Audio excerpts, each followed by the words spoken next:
ஜெமினில கூட education system launch பண்ணிருக்காங்க. Students ID கூகுள்ல கூட அதே மாதிரி டீச்சர்ஸ் வந்து 10,000 teachers ஏதோ வந்து they're going to teach AI to the teachers actually.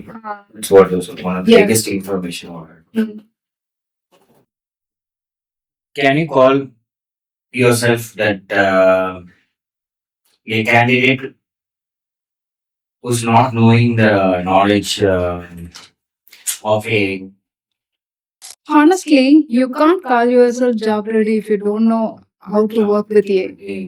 So ஏன் சொல்றேன்னா 10 வருஷத்துக்கு முன்னாடி ஒரு டேட்டா என்ட்ரி ஜாப்க்கு வந்து ஹையர் பண்றாங்கன்னா எனக்கு கம்ப்யூட்டர் பேசிக்ஸ் தெரியாது, ஆனா எனக்கு டேட்டா என்ட்ரி ஜாப் வேணும்னு சொன்னா அவங்கள கேட்பாங்களா? ஸோ கம்ப்யூட்டர் பேசிக்ஸ் இல்லாம டேட்டா என்ட்ரி ஜாப்ஸ் பண்ண முடியாது. அதே மாதிரிதான் ஏஐ இல்லாம நீங்க எதுவுமே பண்ண முடியாதுங்கிற ஒரு சுச்சுவேஷன் வரும். கேண்டிடேட்ஸ் இப்போ கேண்டிடேட் அந்த without knowing AI, he is not a candidate at all. That is just it's not a small point, it's a huge point to take out.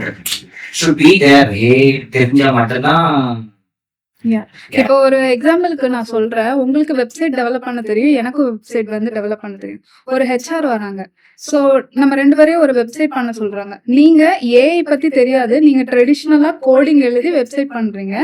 எனக்கு ஏஐ டூல் பத்தி தெரியும், நான் வந்து கோடிங் எழுதாம prompt மூலமா ஒரு வெப்சைட் டெவலப் பண்றேன். ஒரு வெப்சைட் பண்றதுக்கு மினிமம் ஒரு 1000 லைன்ஸ் ஆஃப் கோட் எழுதணும். நீங்க 1000 லைன்ஸ் ஆஃப் கோட என்னைக்கு எழுதி நீங்க என்னைக்கு சப்மிட் பண்ணுவீங்க? நான் 5 மினிட்ஸ்ல சப்மிட் பண்ணிடுவேன். அப்ப 2 பேர்ல யாரை ஹையர் பண்ணுவாங்க? டெஃபினட்டா என்னதான் ஹையர் பண்ணும். So you should know how to make prompts, you should know how to எப்படி ஒரு ஏஐ டூல்ஸ் வச்சு you should know how to use AI tools to speed up your work. You should know how to make prompts like using ChatGPT, Copilot இந்த மாதிரி விஷயம். ஒரு ஒரு repetitive டாஸ்க்கை வந்து பண்ணிட்டே இருக்கிறீங்கன்னா அதை எப்படி ஆட்டோமேட் பண்ணணும்னு தெரியும்.